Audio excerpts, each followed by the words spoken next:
mbokki jullit yi mbokki taalibe yi ba léegi rek ñu ko ànd ak soxna maam Issa Mbacke Ahlu Café fii ci daaru Tanzil ci daara Serigne Mourtala Mbacke moom Serigne Saliou waaye gis ngeen jàmbaari Serigne Touba yi jàmbaari soxna maam Issa Mbacke Ahlu Café Touba yi nekk ni ci tool yi ku ne xam ne liggéey bi mën nañ ne tey ji mooy ñaareelu fan ci bis bi ñu nekk ci tool yi ku ne xam ne liggéey bi sori na ba tax na mbokki taalibe yi ñu ngi roñi ngooñ yi ngir di ko def benn jal buñ ca pare incha allahu rabbi camion yi bu ñëwee ñaar di ko yëpp ci camion yi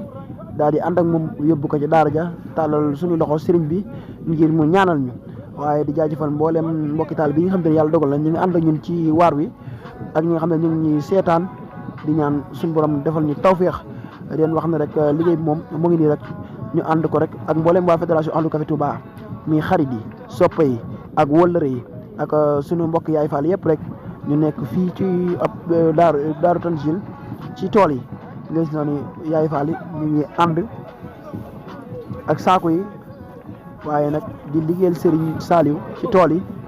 di ñaan rek soxna maam Issa yàlla suñu borom defal ko tawféex di ngeen jëwriñ suñ daam café ndeysaan moom tamit chaque jour day wane yoon mi ko baax lool ndeysaan mi ko baax lool gis nga ànd ak mboolem tout tànk yi leen woon saa su ne yoon wi ndeysaan gis ngeen noonu ñu nekk ci roñum ngooñ mi ndeysaan ngeen gis noonu rek gars yi ñu ngi roñ ngooñ mi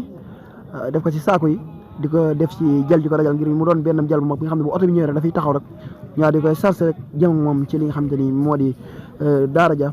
waaye nag ndeysaan ñu ngi koy ànd ak mbégte ndax ku ne xam na ne lii dafa neex liggéeyal Serigne Touba Serigne Saliou ba nga xam te ni tool yi mën nañu tey daanaka tuuti moo ci des ngir ñu yeewi ñu delluwaat